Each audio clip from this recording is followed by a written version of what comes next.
Hello everyone, this is Mansi from evidyati.in। अब हम अपनी बेहाइव की बुक की 5th पोएम कर रहे हैं जिसका नेम है a legend of the Northland and it is written by Phoebe Carey. अब यहाँ पे ये जो पोएम है बेसिकली ये एक बैलेट है एंड और जो अगर आप इसको रीड करोगे, वैसे तो आप देखोगे तो आपको लगेगा बहुत लेंथी पोएम है, लेकिन व्हेन यू रीड इट तो उसके अंदर बेसिकली एक स्टोरी है जो कि रीड आप करोगे तो आपको वर्ड्स दिखेंगे, कितने सिंपल वर्ड्स यूज हुए हैं एंड वो स्टोरी की फॉर्म में है तो बहुत ज्यादा इजी है। आप उसको रीड करोगे तो आपको पता चलेगा। तो यहाँ पे जो पोएम है उसकी स्टार्टिंग में हमें नॉर्थलैंड के बारे में बताया है। नॉर्थलैंड बेसिकली वो एरिया है जो नॉर्थ पोल के पास होता है, तो थोड़ा सा उसके बारे में बताया है। देन एक स्टोरी आ जाएगी about a sand Peter and a women and इसकी स्टोरी हमें पूरी इसमें बताई गई है कि कैसे जो वहां पे वुमेन थी उसकी ग्रीड की वजह से वो एक बर्ड में कन्वर्ट हो गई है एंड आपको उससे कुछ अच्छा सीखने को भी मिलेगा। So without wasting any time, क्योंकि हमारी पोएम बहुत लेंदी है तो हम क्या करते हैं, डायरेक्ट पोएम पे आते हैं एंड उसमें जो जो एक एक लाइन है, अगर कोई ऐसा वर्ड है जो डिफिकल्ट है तो उसको मीनिंग के साथ समझते हैं। Okay, so let's get to the poem. So now let's get started with the poem. Away, away in the Northland where the hours of the day are few and the nights are so long in winters that they cannot sleep them through. So here Northland मैंने आपको बताया अभी जब हमने introduction दिया कि Northland होता है the area near the North Pole. So वो बता रहे हैं away, away in the Northland, बहुत दूर Northland में where the hours of the day are few. Hours of the day are few मतलब वहां पे जो ड्यूरेशन ऑफ डे होता है वो कम होता है, बहुत कम होता है, ठीक है। And the nights are so long in winters, और जो नाइट टाइम होता है विंटर्स में इतना लंबा, जैसे आप अगर कहीं पे भी रहते हो तो आप नोटिस करोगे समर्स और विंटर्स में एक डिफरेंस आता है, जिसमें यूजुअली हम इसे बोलते दिन छोटे हो जाना या दिन बड़े होना।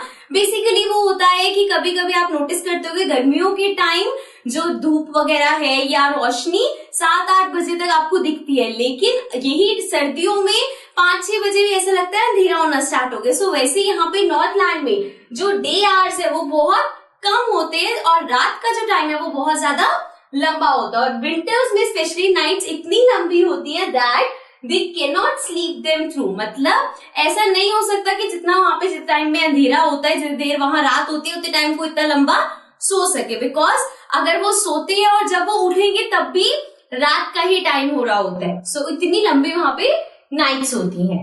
Where they harness the swift readers to the sledges when it snows and the children look like bear's cubs in their funny furry clothes. So here अभी तक बेसिकली पोएम में हमें नॉर्थलैंड के बारे में बता रही है। आगे उन्होंने बताया है where they harness, harness means to tie, usually use होता है हॉर्सेस के, जो हम वो बांध देते हैं ताकि उसको राइड कर सके, दैट इज दी हार्नेस। सो यहाँ पे harness the Swift renders, renders again an animal जो कि स्नो के टाइम स्नो में तेज तेज भाग सकता है। So swift is someone who runs very fast. तो ऐसे जो रेंडर्स हैं उनसे वो हार्नेसेस बांध देते हैं टू दी स्लेज। अब उनको आपने वैसे ये चीज देखी होगी क्रिसमस के टाइम जब सैंटा क्लॉज आता है तो दिखाते ना जो उनका व्हीकल सा होता है, पीछे जो होता है it is kind of sledge and आगे उसमें हार्नेसेस लगे होते हैं और एनिमल रन करता है तो साथ में वो स्लेज भी चलती है। तो इसी तरह से यहाँ पे बताया गया उस एनिमल में वो हार्नेसेस लगा देते हैं और स्लेज को उसके साथ बांध देते हैं ताकि स्लेज में बैठ के कोई जा सके। So now and the children look like bears cubs. Cubs basically means the young ones of the bear, मतलब बियर के जो बच्चे होते हैं उनकी बात हो रही, तो बोले बच्चों चिल्ड्रन है वहां पे वो बियर के बच्चों की तरह लगते हैं। क्यों लगते हैं? इन देयर फनी फरी क्लोथ्स, बिकॉज जैसे हम विंटर्स में पहनते हैं ना फर वाले कपड़े, सो उसी तरह से जब वो बच्चों को फर वाले कपड़े पहनाते तो ऐसा लगता है बियर के बच्चे हैं।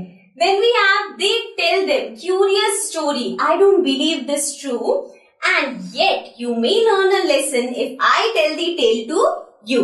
So here they say they, यहाँ पे they कौन है? They tell them curious story. So they means the parents or the grandparents tell them, किनको? बच्चों को curious story. Curious means strange or something unusual C story. I don't believe this true.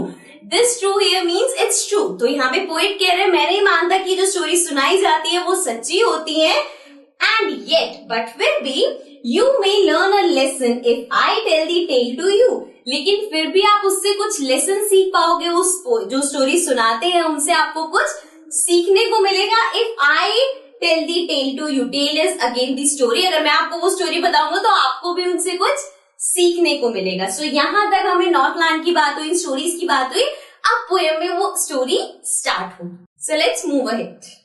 So now moving ahead with the poem. Once when the good Saint Peter lived in the world below and walked about it preaching just as he did, you know. So यहाँ पे अब जो basically story है वो begin हो रही है। आपको पता है नॉर्मली हम जब देखते हैं स्टोरीज बिगिन होती है once upon a time, so यहाँ पे भी इसी तरह से once when the good Saint Peter, so Saint Peter is basically a follower of Christ, lives in the world below. तो ये तब की बात है जब सेंट पीटर वर्ल्ड में ही रहते थे। And walked about it preaching, preaching का मतलब होता है गिविंग मॉरल और रिलीजियस एडवाइस। आपने देखा होगा जितने साधु संत होते हैं आज के टाइम में, जिसे हम कथा बोलते हैं, या जब वो कुछ भी लेक्चर्स देते हैं which are good for your morality या रिलीजियस से रिलेटेड होते हैं, तो वो सब हम उन्हें बोलते हैं preachings. Just as he did, you know, so वो वॉक अराउंड कर रहे थे, प्रीचिंग दे रहे थे, जैसे हमें पता है कि वो करते हैं। He came to the door of a cottage in traveling round the earth where a little woman was making cakes and baking them on the hearth. Hearth is the floor of the fireplace. Fireplace का जो floor होता है उसको बोलते हैं। So he came to the door of a cottage. तो वो एक cottage तक आते हैं। In traveling round the earth, जब वो earth में travel कर रहे थे तो वहां पे एक cottage के आगे आके रुकते हैं।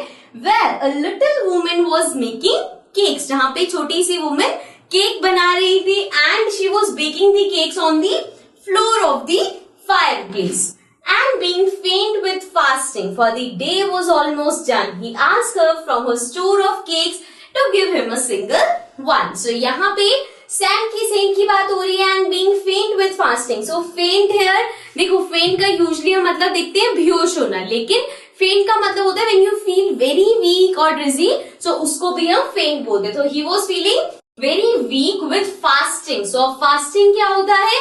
फास्टिंग यूजुअली होता है व्रत रखना, राइट, बट एक्चुअली फास्टिंग का मतलब होता है कि जब हम विलिंगली खाना नहीं खाते। तो उन्होंने पूरा दिन बेसिकली कुछ नहीं खाया होगा, so he was feeling very weak for the day was almost done. So अब पूरा दिन खत्म होने को आ गया था।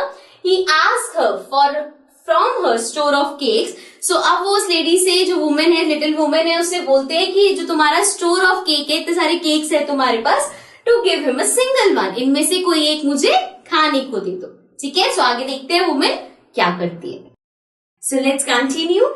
So she made a very little cake, but as it baking lay, she looked at it and thought, it seems too large to give away. अब जब सेंट पीटर ने उनसे केक मांगा तो उन्होंने क्या किया? उन्होंने एक छोटा सा केक बनाया, but as it baking, जब उसने इसे बेकिंग के लिए रखा, she looked at it and thought it seems too large to give away.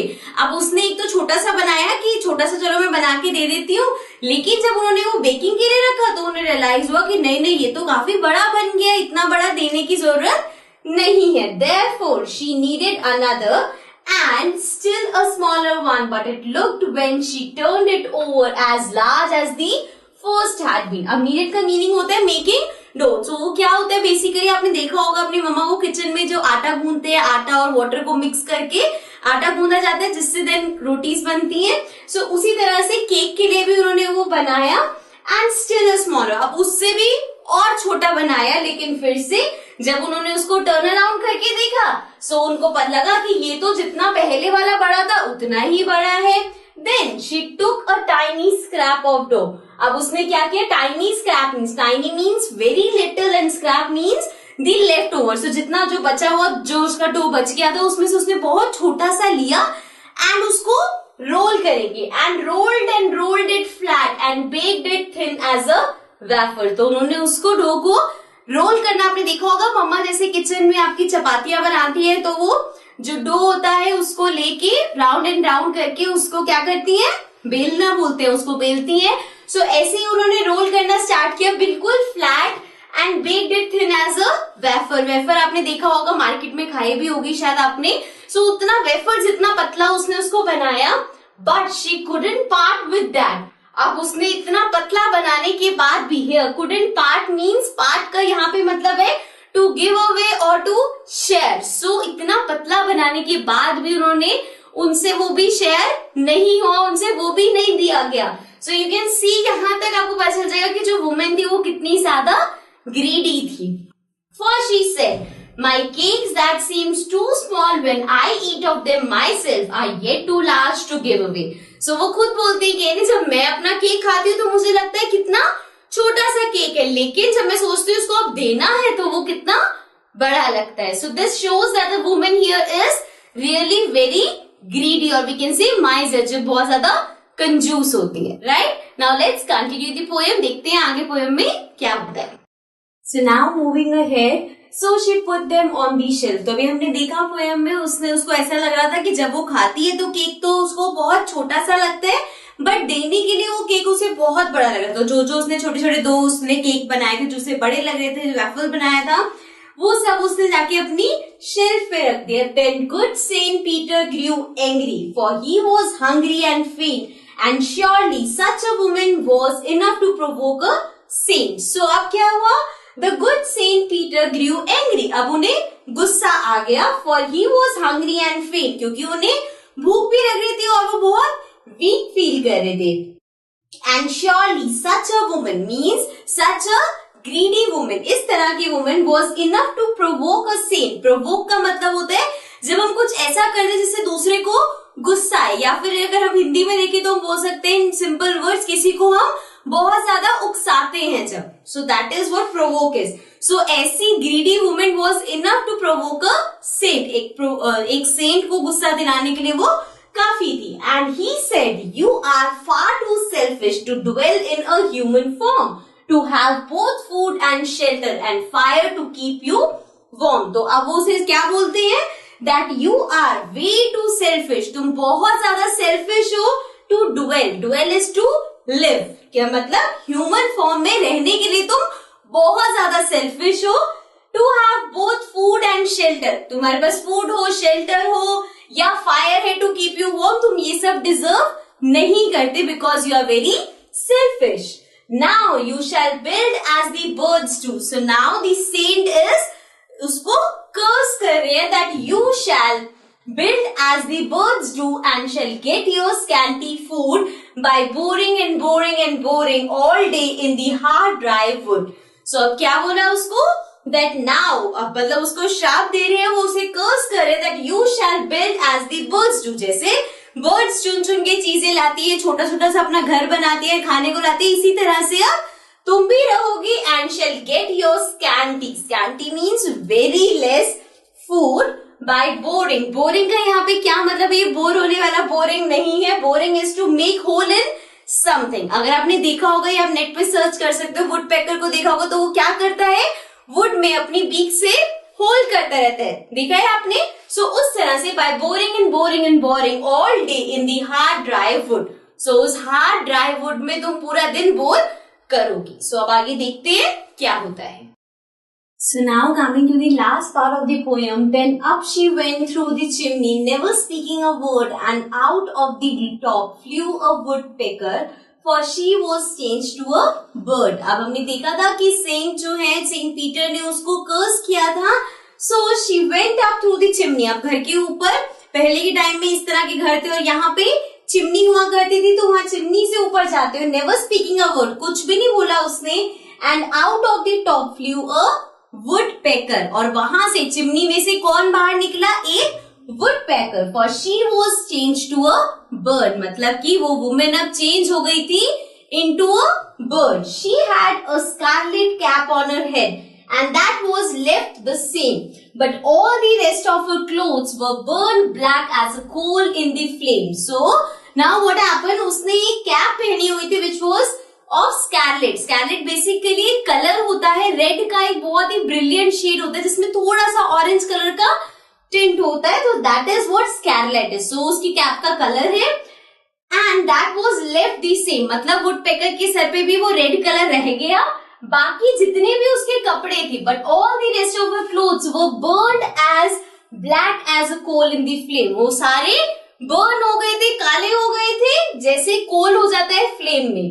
And every country schoolboy has seen her in the wood where she lives in the trees till this very day, boring and boring and boring for food. So now they are saying every country schoolboy, country here means belonging to the country. So वहां के जितने school boys हैं वो कहते हैं कि they have seen her in the woods, मतलब आज भी woods here refers to the forest, forest में वो word दिखती है where she lives in the trees till this very day, आज तक वो वहां पे trees के ऊपर रह रही है, boring and boring for food, और बोर कर रही है वहां पे, बोरिंग का मतलब मैंने पहले आपको बताया था, तो वो काम वो कर रही है फॉर फूड.